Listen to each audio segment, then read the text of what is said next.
Hey everyone, welcome to Locked On Lakers for Friday. Brian Kamenetsky, Andy Kamenetsky. Is Dillon Brooks going to get all up in LeBron's head? That's next. You are Locked On Lakers,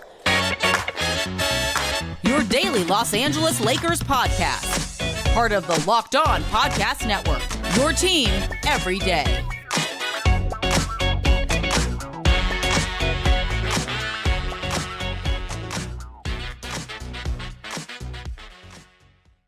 Thanks to everybody for making Locked On Lakers your first listen of every day, Monday through Friday, no matter how or where you get your podcasts. It's always going to be free. It is never going to be behind a paywall. And thanks to all of you, Locked On Lakers on YouTube is where you can go to see the show and, more importantly, participate and communicate with and be one with a gigantic community of Lakers fans, over 15,000 subscribers strong to that show every day, growing like a weed, Andy. Well, we are recording on 420. The show will be heard on 420. Oh, that's right. But This show is actually being done on 420, which I imagine a lot of Laker fans needed to indulge in. Thanks to what happened on 419. Yeah, 420 was very, very well timed on the old calendar. I tell you what now, I am zooted out of my mind right now.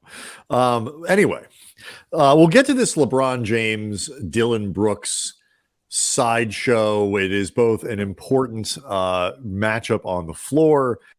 It is an entertaining subplot of the thing. It is all kinds of stuff because, as Dillon Brooks will tell you, he pokes the bear, Andy. He's a bear poker.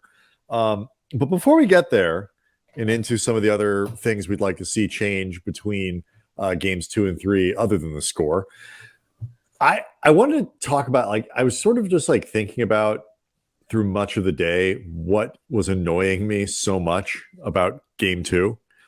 And we kind of touched on it a little bit. Memphis did not play a particularly strong game. Xavier Tillman was the star of the game for Memphis. And, credit to a role player for stepping up when your star is out. Somebody needs to do the job. But the Grizzlies didn't do anything so much special as the Lakers just didn't rise to their energy and their intensity and their desperation. And I think that's what sort of just lingers about this game. It's it's not that they lost, that they didn't because they didn't have Ja Morant, on a day where the Grizzlies didn't have Ja Morant, which is obviously an important consideration.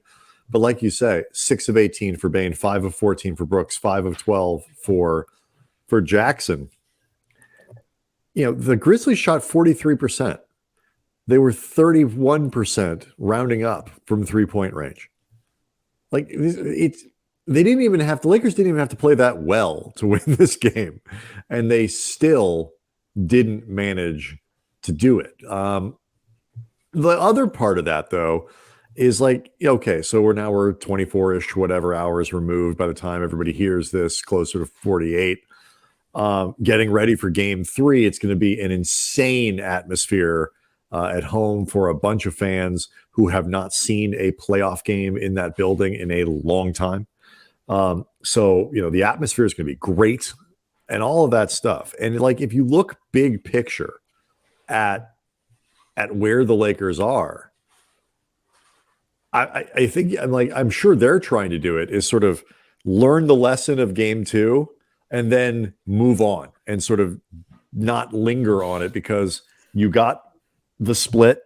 You're coming back home and you have an opportunity against a team that is not that great on the road to go up 3-1 if you do things right. Yeah, but here's the thing. Obviously, guys talked about this after the game, Darvin, LeBron especially. It's not best of 1, it's best of 7, it's first to 4. And the series is nowhere close to over for the Lakers in the face of disappointment. And they are totally correct. And on balance, going back home as the lower seed down, or not down, just down a game, split 1-1, that's fine. But the problem is the missed opportunity, the potential opportunity costs, but just there is no such thing as a throwaway game in the playoffs. I don't care who you are. I don't care how good you are. They all matter incredibly much. They are all extremely, extremely important because you never know what can happen moving forward. A guy can get injured in a way that doesn't take them out of the entire series or out of the entire playoffs, but could miss a few games. But takes him out of a game. Absolutely. Right. Kawhi Leonard's not going to play, what is it, game 3? Tonight. With a knee injury. This game will be over by the time people hear this show. But Thursday night, no Kawhi. Giannis didn't play game 2 of that series. All of these games are incredibly precious. And as far as lessons learned, I certainly hope that they were, but this was not a lesson that should have been required to learn. Try in the playoffs, bust your ass. Like, that should not require a lesson to learn when you are a team that spent like 85% of the season trying to get to 500.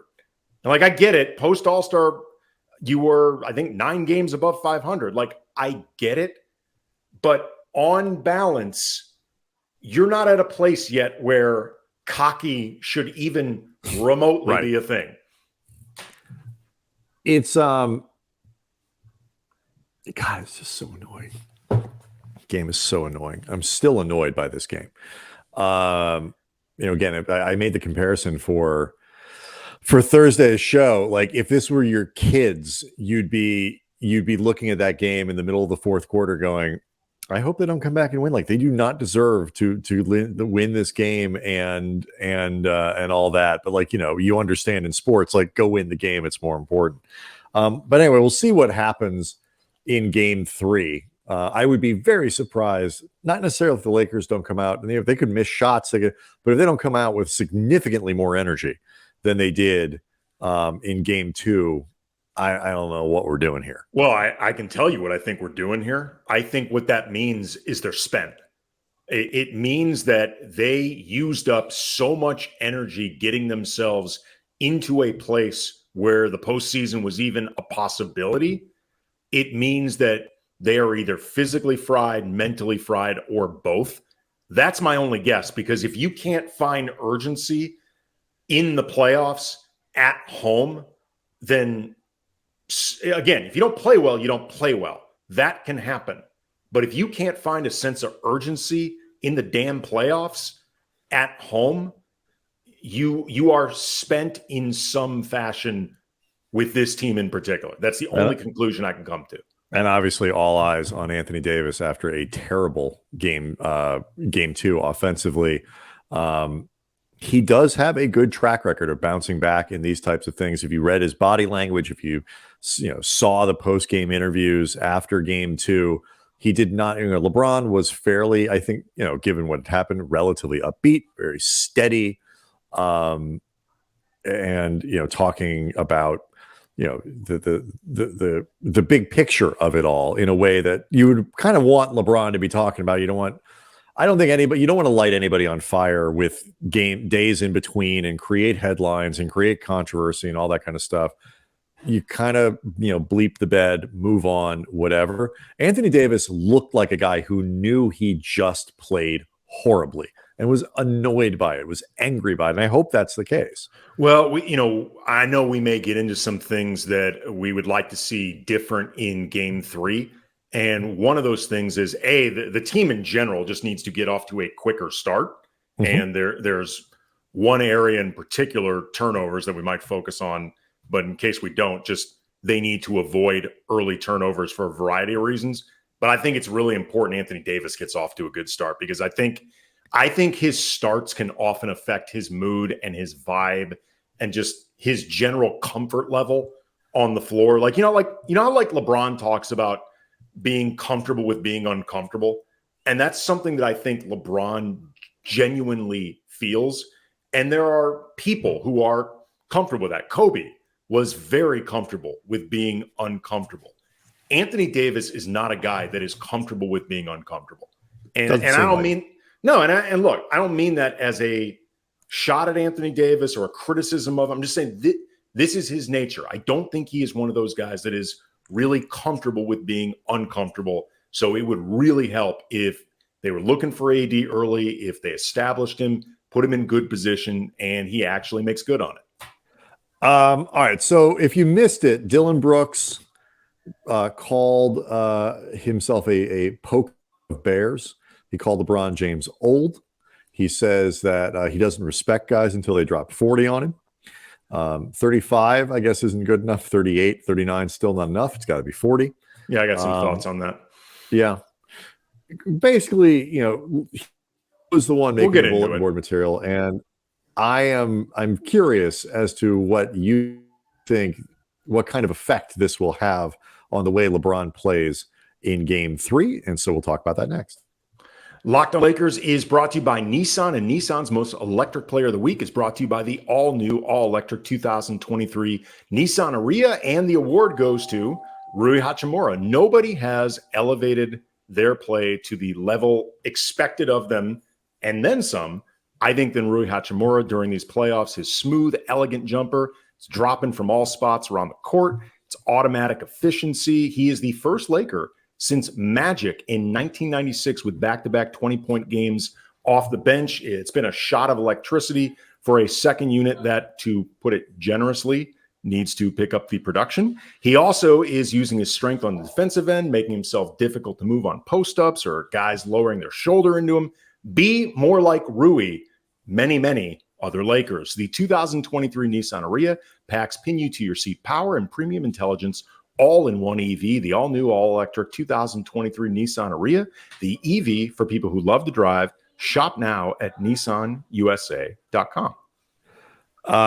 Do want to thank everybody, as always, for making Locked On Lakers your first listen of every day. For the everydayers out there, check back in on Saturday, because Sunday, after Saturday night's game, plan, obviously, to record something following Game 3. So keep an eye out for a special weekend edition of the Locked On Lakers podcast. We'll appreciate everybody checking in. So before we get to LeBron, I do want to note Austin Reaves got himself a little bit of postseason award love. He got 7 points in the Sixth Man of the Year voting, which wasn't enough to win. But I'm sorry, 9 points. He had 7 votes, 9 points.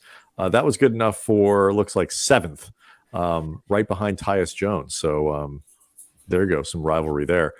I was not really expecting Reaves to get anything here. I thought he might pick up some most improved player votes, but the 6-man thing was a bit of a surprise. Yeah, I don't really think of him as a 6-man because so much of the hype and I think a lot of the notoriety that he's gained this season has really come once he entered permanently the starting lineup, and how much it helped the starting lineup for him to be there. But also a lot of this season, when he was coming off the bench, he felt like he was the 7th or 8th man because all the focus was on Russell Westbrook and his Vegas odds for 6th man of the year, and was he going to be the first person to ever win 6th man of the year on like a 10-win team, something like that. But like I have not really thought of Austin Reaves as a 6th man that way. Like Locked On Lakers, all the NBA hosts, we did an awards balloting of our own, and I didn't vote for Reaves first, second, or third. He just didn't even come to mind for me. I completely forgot to turn in a ballot. I sort of ignored the entire thing, but I wouldn't have put him up there anyway. I will say this was Reaves's last best chance, I think, over, at least as he's if he stays a Laker through this offseason into next year, to win 6th man of the year, because he's not coming off the bench next year, I don't think, assuming the team looks basically like it does now. I would be surprised if he doesn't just become a starter. And if a team signs him, I guess if he ends up leaving, I could see a team signing him to a pretty big money deal to serve as their 6th man who closes a lot of games. I mean, it's not a bad for Reaves, but if he stays in LA, he's going to start. Yeah, I would think so as well. Either way, I recognizing Game 2 was a letdown from Game 1. He's still a guy that I think is set to get the bag. So He's going to be getting a nice salary no matter where he ends up. And it was a letdown relative to game one, but it was also he was on the All-Star team for the Lakers compared to 3/4 of his teammates just by not being terrible. Let's talk about LeBron and Dillon Brooks. Dillon Brooks is he trying to do you think he's like actually trying to get into LeBron's head? Is this more about just the process that Dillon Brooks goes through in order to feel like he can be his most Dillon Brooksiest? Look, I think there's a lot of things going on. I think Dillon Brooks, this is a motivating factor for him. I think it is also a branding thing for him. Like, Dillon Brooks has explicitly said he has not made his name yet, at least to his liking in the NBA. In Dillon Brooks's mind, he is a first-team All-NBA star at the level of LeBron, Steph Curry, Kobe, Magic, Kareem, MJ, all rolled into one. But he is acknowledging the rest of the world has not caught up with common sense. I think he is curious to see whether or not he can bother LeBron, annoy him to the point where you take LeBron out of his game a little bit. Because I think from his perspective, because he's clearly somebody that leans into the idea of being the villain, he has embraced this. I think it is in part his personality. I think it is in part, again, what he sees as his track to notoriety. Yeah. So I think, certain guys, athletes are weird. They are very strange people. Even guys who get to this level, they all, if they don't have a chip on their shoulder, they manufacture one. They do all kind, and there are certain guys, and I think, Pat Bev is one. Draymond Green has been one over the course of his career. Different players occupy a character. I feel like they're almost like actors in places where they feel they need to be their best selves and perform at their best. They need to go occupy a space that may or may not be what they are in their regular life. And I don't know enough about Dillon Brooks to know if, is this what he's like at a Sunday barbecue? I have no clue. I've read some profiles of Brooks. It seems like, if nothing else, this is an enhanced version of who he actually is. Mm-hmm. In the same way, as much as I've said before, including on this show, I think Draymond Green is very much into the branding of and spreading of the character and persona of Draymond Green. I think this is also an enhanced version of who he actually is. Patrick Beverley is super aware of the Patrick Beverley show. We talked about that a lot over the course of this season. He is hyper aware of doing it. I also think this is an extension of who Patrick Beverley actually is. Right. And as guys get older too, and players who are kind of like these dudes, the chip on their shoulder, the undersized guys that never got as their skills diminish a little bit, they end up leaning harder into the performative aspects of it. The bigger question, though, I think is obviously whether or not you think this is actually going to have any influence on the way LeBron plays, because that to me is the critical question for the Lakers, and like you say, the experiment that Dillon Brooks may be running with here. Well, okay, first of all, it is absolutely worth pointing out, where Dillon Brooks has said that he doesn't respect anybody until they give him 40. I noted this on Thursday's show, the way basketball actually works and the way nobody has ever matched up against anybody really that long. It is damn near impossible to truly letter perfect give another guy 40. But that being said, piece that I saw from Tim McMahon, who's covering the series for ESPN, LeBron James is averaging 24.5 points on 51.3% shooting in this series and has gone 7 of 14 on the floor, with Brooks as his primary defender in the 2 games, according to ESPN Stats and Information Research, which means that really the greatest impediment to LeBron giving Dillon Brooks 40 is actually Dillon Brooks not guarding him enough. If Brooks actually guarded him on a more regular basis, stands to reason LeBron would give him 40 without necessarily that much work. he's kind of smoking Dillon Brooks when Dillon Brooks is his primary defender. It's certainly not being bothered by him. And look, the reality doesn't matter. No, when you're Dillon Brooks. No, not at all. Because again, this is all stuff that's playing out in his head. But I have trouble believing that LeBron, 20 years in, is going to play any differently than he otherwise would have following, the Bear comments, the old comments, all the stuff that Brooks said after game 2.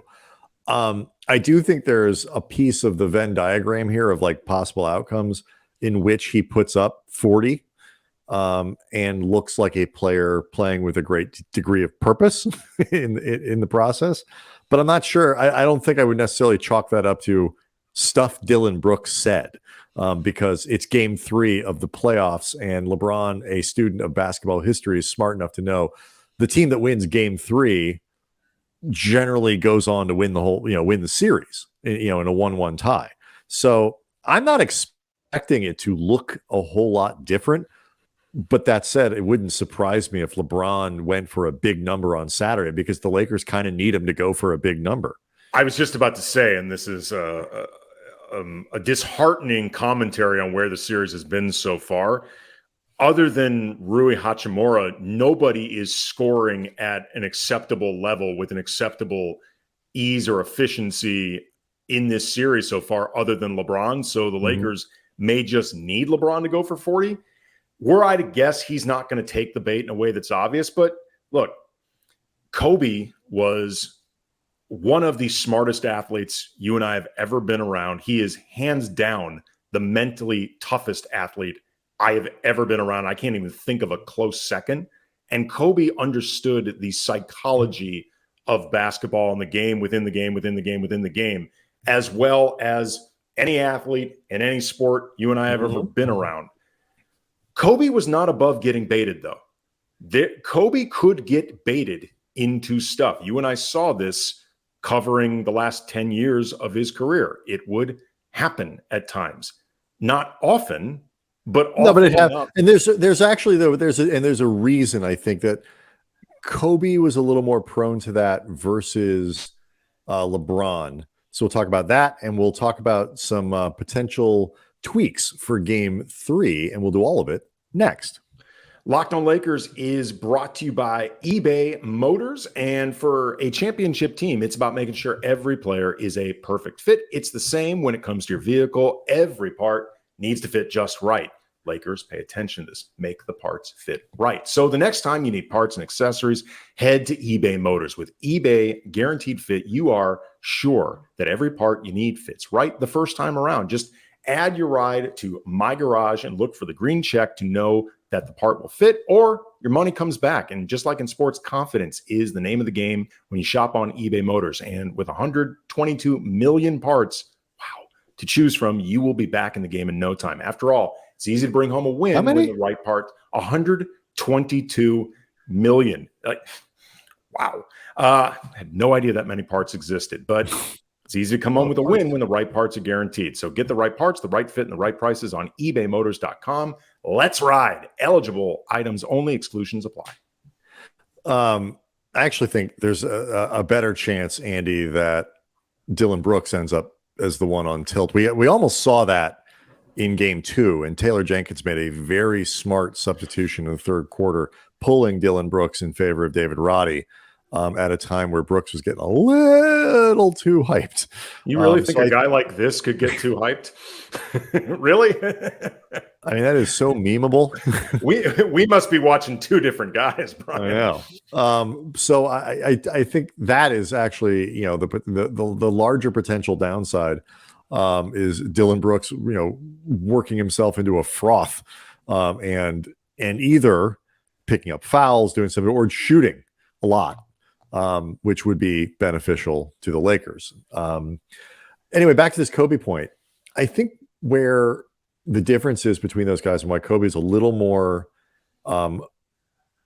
prone to that kind of baiting is that he was looked at as sort of a one-on-one ISO scorer. Sure. Like that was so much part of his persona and his profile as a player, where LeBron, despite being the all-time leading scorer in NBA history and averaging 30 points a game for the last couple of years and multiple times over the course of his career, give or take, is still not he's still seen first and foremost as a guy who's going to go out and facilitate, who's going to create opportunities for others. And then you kind of look up at the end of the game, and or if it's needed, okay, 45 points.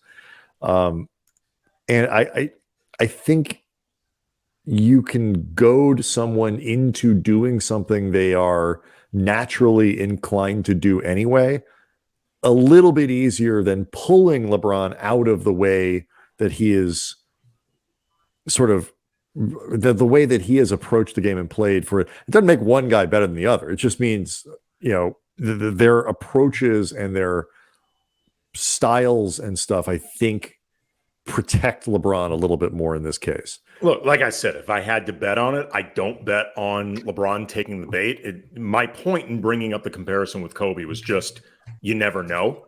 And look, LeBron's got a long ass memory, and he is certainly, because we've seen this in the past, Jason Terry, when he was with the Celtics, and the dunk that LeBron threw down on him as a member of Heat that could have been like an arrestable offense, comes to mind after the back and forth that LeBron and Jet had, going back to that 2011 finals. Like, LeBron is not above trying to, cock back the hammer on guys that he doesn't like. Yeah.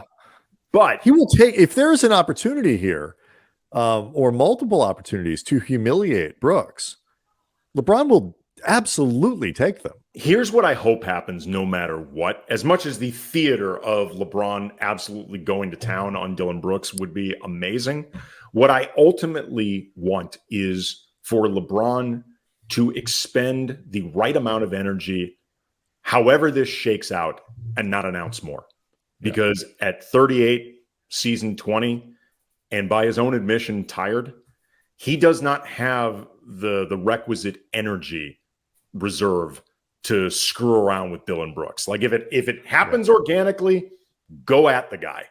But I am more concerned, honestly, about it wasting LeBron's energy than taking the Lakers out of their offense. Yeah, and we're a different player too. Like, Dillon Brooks isn't going to get LeBron to overreact because LeBron has this sort of weighted respect for him, and what it would only because he's super duper annoying, which is a different kind of deal. But so we'll see what happens in game 3.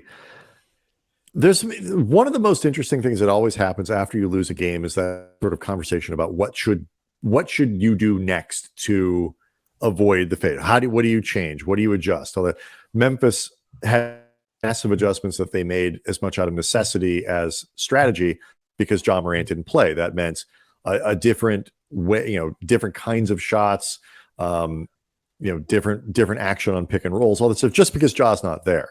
The Lakers, though, are going to be playing with the same basic personnel. When you look between game 2 and game 3, what would you like to see different, other than, maybe shoot better than 42%?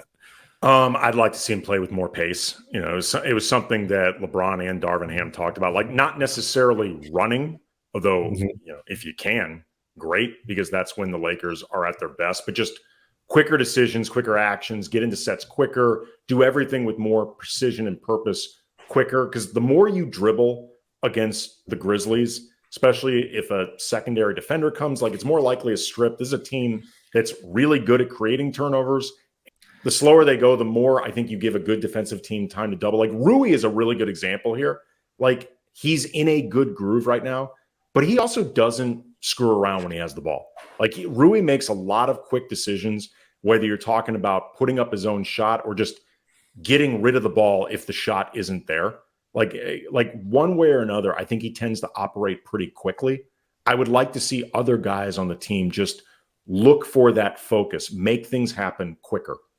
Yeah, I agree with you, and it's because I've seen people talking about different things with the defense, and one of the things that actually did happen in this game was, Anthony Davis ending up on Jackson more, which obviously pulls him away from the basket a little bit. It makes you a little more prone to offensive rebound. There's all kinds of, there's positives and negatives to it. Jackson, on the other hand, did not go off for nearly the type of offensive performance that he did in game one. But the bottom line is the Lakers did the effort, or the results, I should say, on defense were more than acceptable.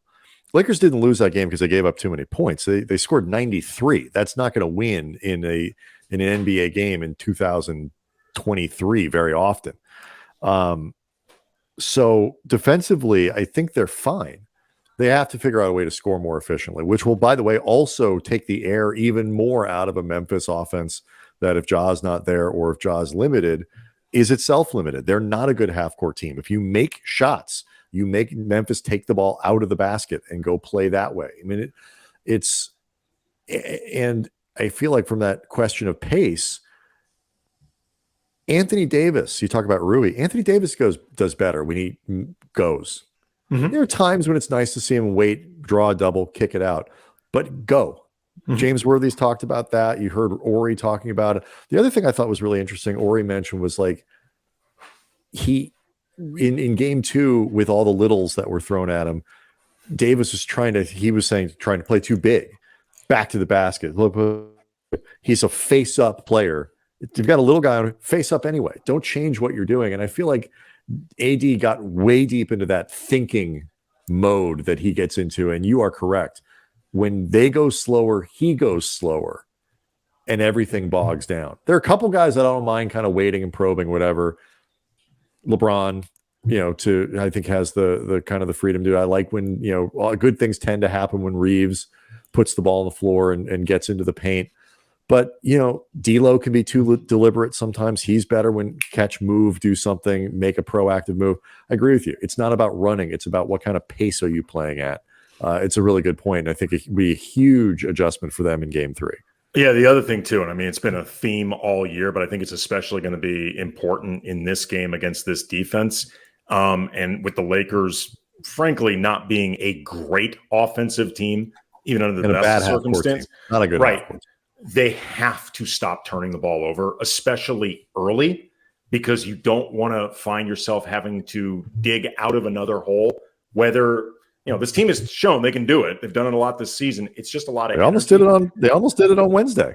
I was looking up some splits post All-Star break, just turnovers and wins and losses, like seeing if there were certain things that jumped out in the way it affected. And like the turnover discrepancy in wins and losses isn't big. It's more or less the same number. But here's something, though, that did jump out at me. First, they shoot 6% worse behind the arc in losses, which makes me wonder if, the turnovers affect their rhythm from behind the arc. But this was really the big thing. Since the All-Star break, in wins, opponents average a little under than 15 points off turnovers against the Lakers, which is respectable. It's top 10 in the league.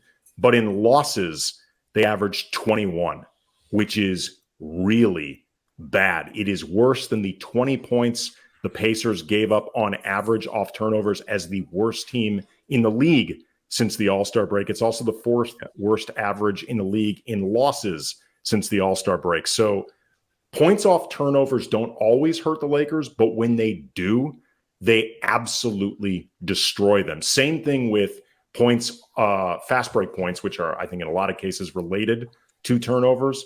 When they hurt the Lakers, they destroy the Lakers. So avoiding turnovers will just increase their averages. If you're playing the averages, like the odds, they will increase their odds of winning just by cutting down those turnovers and cutting down that opportunity to score off turnovers. And it turns Memphis into a half court. There's a lot of Spider-Man meme going on in this series, and Memphis not a very good, not as good as a half court team as they are when they move. And so, there's that as well. The last thing I would say is the Lakers are well aware of their strength at getting to the line. They play into it, I think rightly so. They try to get. Wednesday was a good example of them not reacting well when they weren't getting calls, where they were hunting, I think, for fouls and free throws rather than going to the basket and absorbing contact and going to the line if they'll send you there, but trying to score more than trying to get fouled. I think there's a fine line between those things. It is easy to lose the balance, and they lost the balance, I thought, on Wednesday. And when they're not getting the calls and the shots aren't going in, it messes up you're unbalanced, going back the other way. The shot quality isn't as good. And so make your shots. I mean, that's make or miss league. Don't shoot 20% from 3-point range. I mean, they shot the ball horribly on Wednesday. But then also, too, what kind of shots are you taking? What's the attitude behind them? So don't foul hunt in the same way. Attack, but don't go there just to get fouled. Yeah, last thing I would have before go ahead. Sure. Something I tweeted out. Let us know your thoughts in the comments section. I may put up an official side poll or something like that. Is Dillon Brooks Draymond Green light, or is Draymond Green Dillon Brooks heavy? Discuss. Curious what you think. All right. So Locked On Lakers on YouTube is where you can go to see the show and participate and leave questions and comments and talk to each other and talk to us. Thanks for making Locked On Lakers first listen of every day. Reminder to the everydayers, check back in on Sunday, because we're going to have something up for you following Game 3. That is certainly the plan at the very least. All right. Everybody have a great Friday and enjoy your weekend.